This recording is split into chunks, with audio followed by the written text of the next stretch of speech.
Coming up, are DVC resales turning into a buyer's market? We'll find out.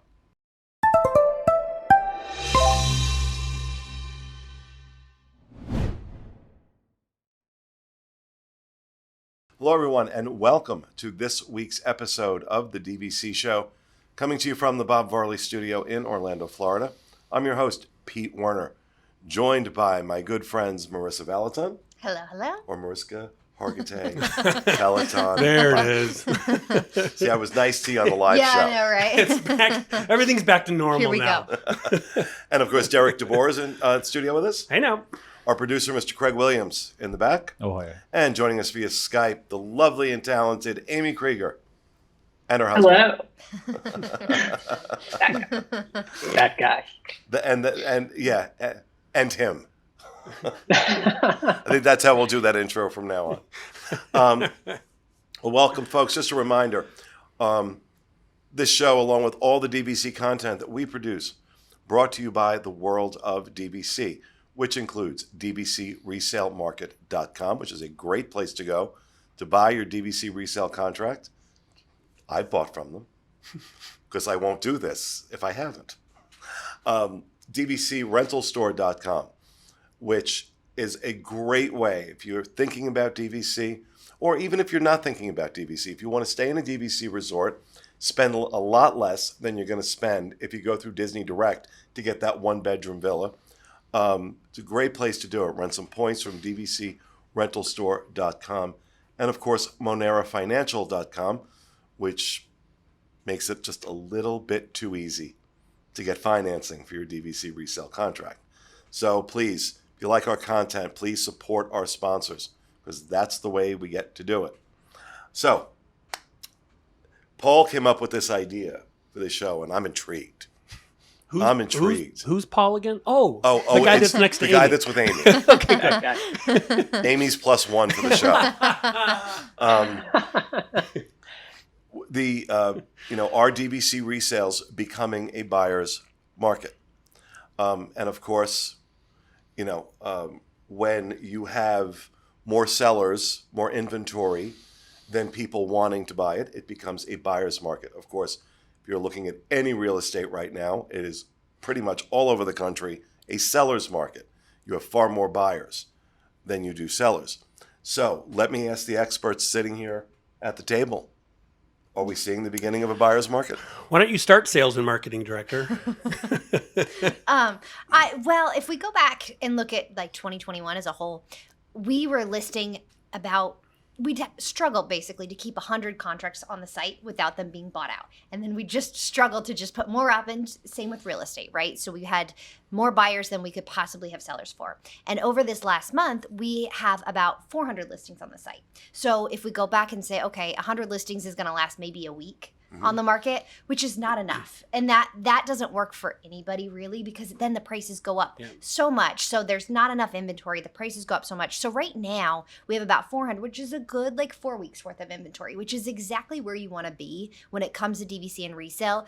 Because as a buyer, now you have choices versus saying, well, this contract is not exactly the right amount of points or the perfect use year, but I'll make it work. But my add-on-itis is killing me, and I'll take it. But I'm going to do what I can do. Must satisfy my addiction. Yeah. I have a lot of experience with that. You don't get to 2,000 points without oh my God, I must have it. Yep. So you feel like it is starting to shift? So I think we're at a really good place. I think we're probably at this plateau point where I wouldn't officially call it a buyer's market, but it's just perfect to where buyers can still get a deal. They can get the contract they're looking for, but we still have a good amount of sellers coming in. So it's not where we're having bidding, two different people looking at one contract every single time it gets listed. Now there's a chance to go, you know what, I like this one, but let me see what comes tomorrow. Well, because this is not inconsistent with what we're seeing in the real estate market in Orlando. We are starting to see small signs, not a massive shift, but small signs where, houses are staying on the market a little longer. Mm-hmm. And, because a lot of people got priced out of, when you have that seller's market, prices go up. Mm-hmm. And so, once the buyers start to dry up, there's more inventory on the market. starts to drive the prices down some. And we're just beginning. Please, please, please do not blow up moving to Orlando with, I want the cheap houses Pete was talking about. But we're, starting to see those indicators. And I think, what do you think is driving that? What do you think is driving those changes? Well, I think like what Marissa said too is that it's not 100% a buyer's market. So I kind of call it like a temporary buyer's market per se, because again, we still have, 95% of listings still sell. We're at 98 right now. 98% sell in 30 days or less. And Wow. I think it's over 80% sell in 7 days or less. If you're a 50-point beach club contract, you'll sell in about 6 seconds. It's funny, I have one of those. So it really does kind of vary. But I think what Marissa touched on, which is so important, is that the buyers have options. And that's probably the best part, right? So they can look to say, I'm looking at between 100 points at Saratoga and 200 points. Oh, look, there's a couple of listings here. There's a couple of different use years that I get to be able to pick and choose from. So it's not going to be that type of situation where we had for a long time, where it was literally, we'd put a listing up and you would have another offer on it and then another offer. And you're doing these highest and best And I situations. think there's this pent up demand. One, Disney closed down for a chunk of time, right? So there's going to be kind of that rolling few months where they were closed. They weren't selling for a few months. We were the only way you could get DVC. And so I think that just sparked, that took over so much of the inventory. Can we go back to that? Yeah, really. But that took up so much of the inventory in 2020. And then there was combined with the 50th and the surge of travel and just people wanting to just say, you know what, I've got some extra funds from government subsidy. So I feel like it was just this perfect storm to where now I think it's normalized. It's not as crazy. Not quite as crazy as it Yes. was. And I think, it's just funny because, being in the real estate business with moving to Orlando.com, if you're looking for a house instead of a timeshare, watching these trends, because I pay attention to them constantly. Every time they update the monthly numbers for the Orlando Orlando Regional Realtors Association, I'm like, oh, okay, things look like they might be slowing down a little bit, shifting a little bit, which actually makes me happy. I mean, we were mostly buyer's agents, and it's really frustrating for us when, we have a buyer that, wants something, and it's real. I mean, we go really far out of our way to try and find it for them, but sometimes, and then you have those multiple offer situations where, we've had clients where they had to put in offers on 6 or 7 different homes at the same time, and trying to get one because of these constant multiple offer situations. So it really is. There are some parallels that I've seen with it, but I also think it's good for the market that you've got a lot of people selling. You got a lot of people putting those contracts up. And you're saying, for those of you who are thinking about selling, when you talk about you put a contract up, we're selling, on average, not a guarantee, but on average, you're selling these contracts in under 30 days. Yeah, and it all goes back to, people trying to find, everybody has different reasons on why they want to sell, Yeah, have we had some folks that literally reach out to us and say, I want to sell my contract. I'm tired of all the recent news, right? It just doesn't settle well with me, so I'm ready to unload my contract. We've had people that do that. We've had people that say, I don't want to pay another year's worth of dues. We've had people that say, you know what, I'm just not using it as much. So everybody sells for different reasons, but that's what's great about our site too, is you can go log in. We have blogs. So Nick and Marissa and the team make really, really great blogs. They really do. I mean, they're fantastic. Not just the right of first refusal to the point, report, but sometimes I'm like, I really don't like you. That's some really good content. I'm in the content business. So. But being able to look at just the average selling prices for just the last 12 months is crazy. You could go back 12 months ago and see that some of these resorts have literally increased $10, $20, $30, $40 per point. So that's why, people will always look back and say, I wish I did it sooner. So we had a lot of those people 12 months ago that said, you know what? I'm waiting. The market's going to crash. I'm going to buy it later. Now those people are paying $20 to $30 to $40 more per point. And they say, "Oh, why didn't I buy it back then?" Let me get Paul and Amy in on this. What do you guys think?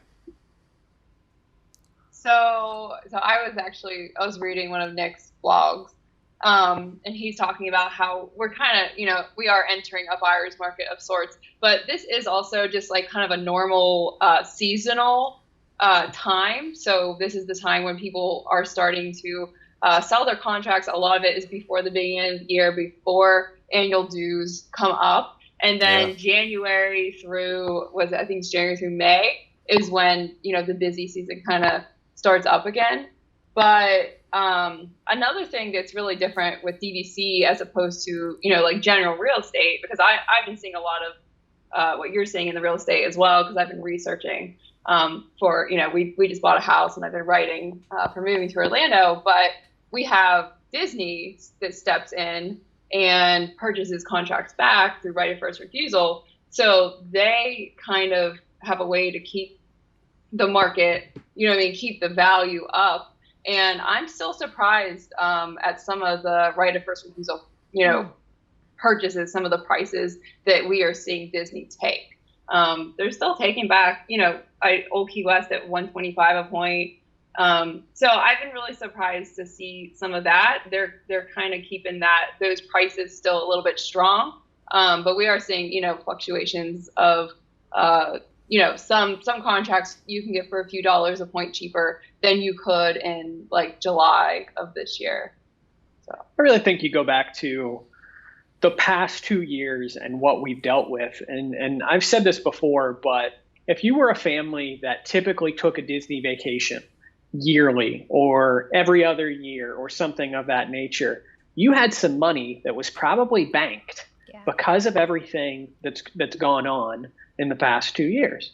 Add that with federal stimulus and so many other things, something that originally you may have never even considered, you're now considering. And I think that's what really, I feel like that's what really started the the seller's market of Disney Vacation Club in the beginning of all of this, is that it's not that you didn't have sellers still wanting to sell basically at the same interval that we've normally seen, but you've just got all these buyers with so much pent up money and they just want to throw it at Disney Vacation Club because this might be the only time in their life that they can actually afford to do this.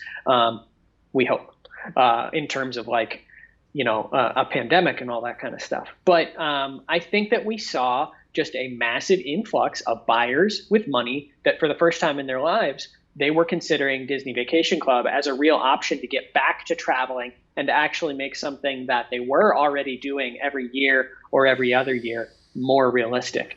And I think that now we're seeing just that sort of calm down. We're seeing everything get back to normal a little bit. And I'm not saying this necessarily, they're watching this show, but I also think people had a lot more time in lockdown to research. Yeah. And really and let's be honest, as for those of us who've bought, we know this. When you research, you're like, oh wait, this makes a lot of sense. Right. And I think that drove a lot of this market. You've got people like, oh yeah, at some point, maybe I should look into DVC, but I have to leave my house and I have to go to work, and then all of a sudden they don't have to do that. And there is that time to do that research. I think that played a role. Huge. Totally. Well. I feel like we have the most educated DVC guests than we've ever had, which is crazy because they're not doing normal tours directly at Disney Vacation Club right now. They're doing a lot of like phone stuff.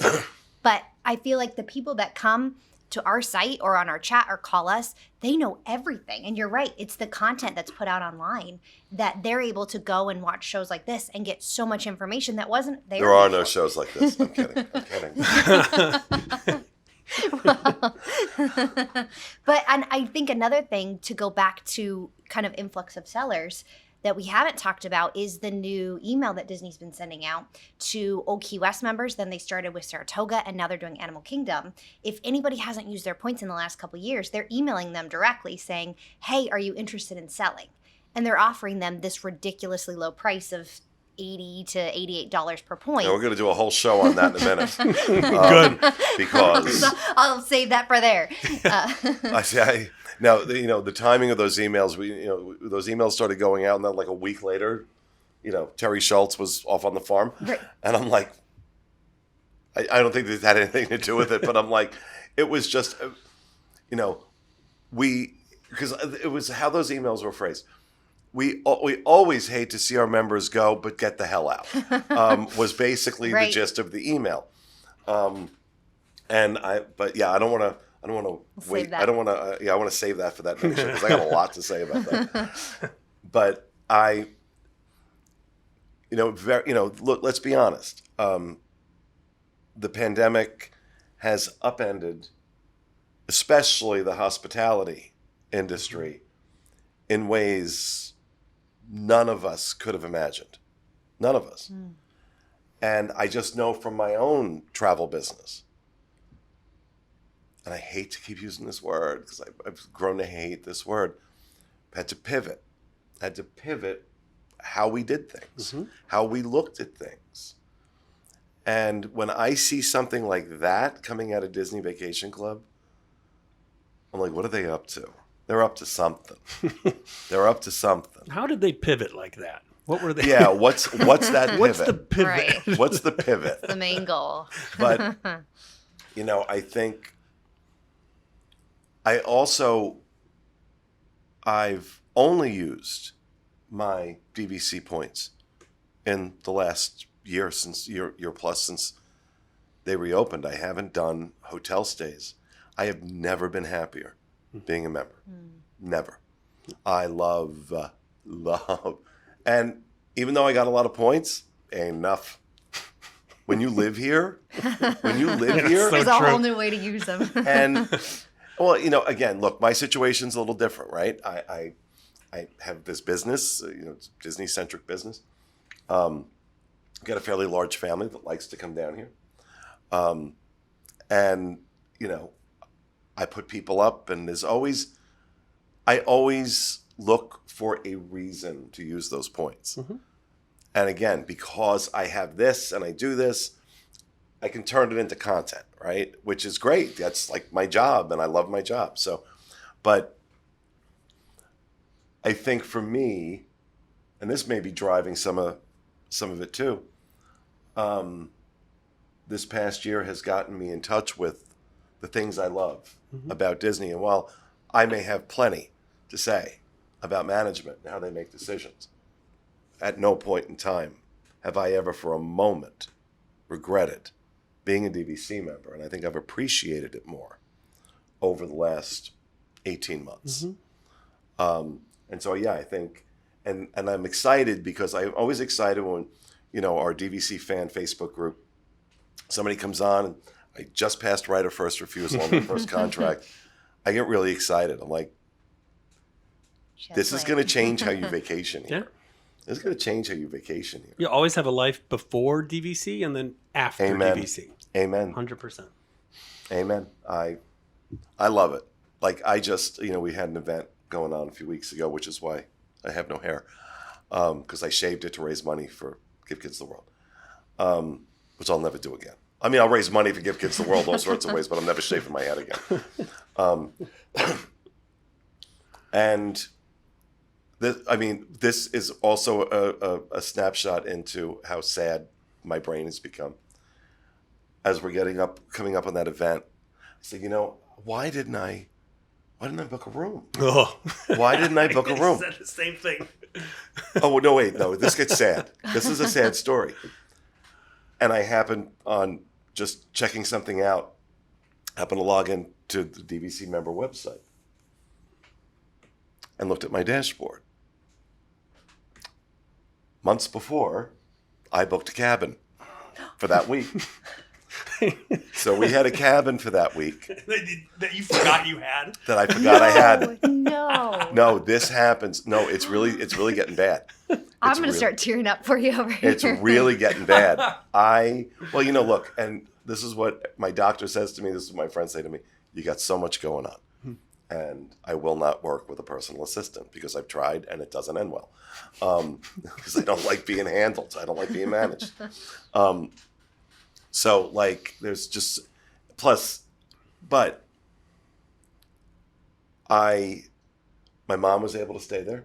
Oh, that's Right? great. She loves the cabins at Copper Creek.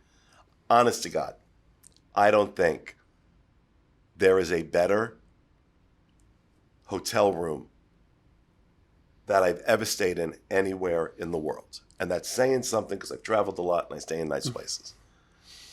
That was something special. And then, after the event, being able to have some people over, and we ordered some food and we hung out. And, You could have pivoted an invite my way. oh, you yeah. know? Well, you were never at your damn table. Just the way. And I'm looking at this one night, we had some friends, my mom.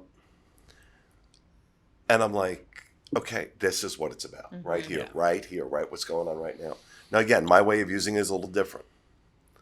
But I also think, hearing people share stories like this about their experiences has really driven a lot of interest for this. And I'm always happy to add my 2 cents. I am always happy to get you people to part with your money because misery loves company.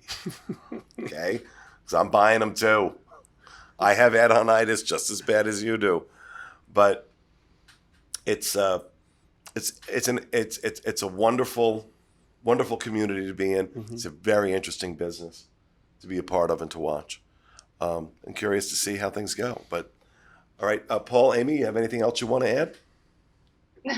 No, I just thought it was funny. Derek said, you have a life before DVC and a life after.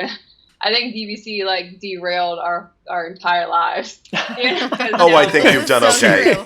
I think you've done okay. She means that in the best way. Derailed, I just mean In a good way. changed the course. Yeah. So now we're moving, and I mean We like the rails we're on. It all started with the DVC contract. It really did. It does, yeah. So. It's amazing, right?